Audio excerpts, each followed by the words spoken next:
And lo and behold, here's a whole listing of people, of articles, of people within that last week who died suddenly. Younger people,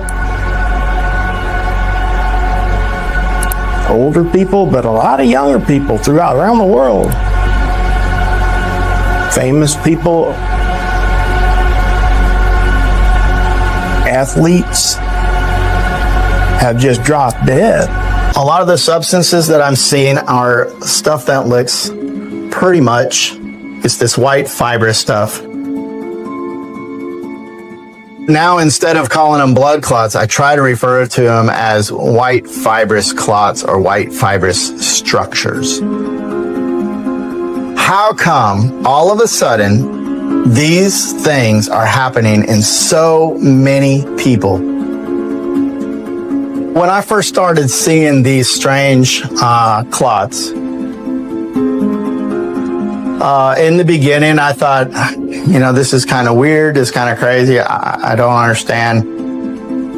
As I started gathering more and more photographs, I'm able to share it amongst other people that I work with. I talk to other embalmers that have 30, 40, even 50 years of experience. I'm a licensed funeral director, National Board funeral director, and certified embalmer. I've been in the death care industry since 1982. I've been in the embalming process with well over 1,000 bodies. And I had actually noticed some of the differentiations in the clots as well in some of the bodies I had been embalming. And that had started recently. First time I saw it firsthand, pulled out of a deceased, my end, was about 3 months ago. Been struggling to embalm people for around about 18 months. My embalmer was complaining that he was having trouble getting fluid through people. And the way they do that is they cut into the carotid artery and they pump it around the body via a pump.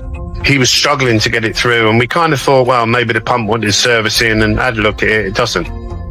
Pulled this out, and he kind of grabbed the end with the tweezers, and this comes out in one piece, one elastic piece. It looks like calamari. Tell me, when this all started, these symptoms that you had. Early August of this year, my legs started swelling. I was getting a lot of pain from the crotch area all the way down to the ankle. They did a Doppler on it, and I had several clots in my leg. Oh, wow. So I was transported to the hospital, and they confirmed that, and also that I had a clot in my lungs. So you went into the hospital, they put you on a blood thinner, presumably? Yes, I got put on Eliquis when I was being released. And come to find out, the Eliquis did not work for me. Okay. And did they let you know that is extremely rare?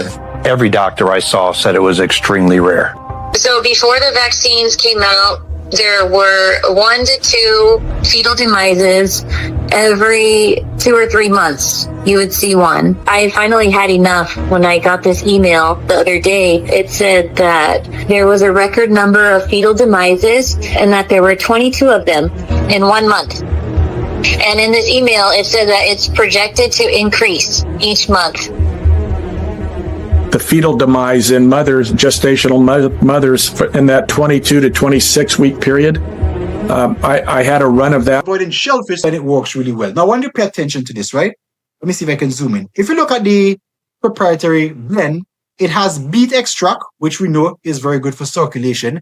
It has L-citrulline and L-arginine. Now, let me stick a pin there. What did we say the sunlight produces in the body? That's correct, nitric oxide.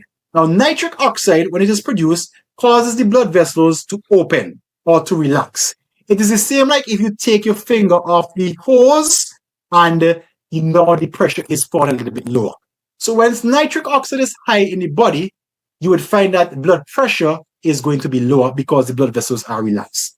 Now, L-citrulline and L-arginine, these actually help to produce nitric oxide in the body and thereby keeping the blood vessels relaxed. Additionally, remember I tell you if you could only get one supplement for heart tonic, get hawthorn berry. It also has the hawthorn berry extract. Now let me explain it to you, the difference between an extract and the whole herb. So the extract, this is when they actually take the active component. So let's put it this way.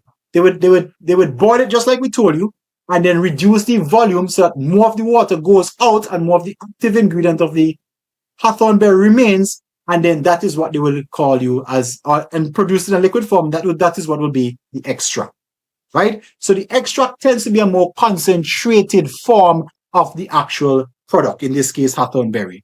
And then, of course, they have CoQ10. Now, if you notice the amount, 2,442 milligrams. In addition to that, they also have potassium, which we mentioned was good, magnesium, and they have the vitamin D3 and in there as well. So this is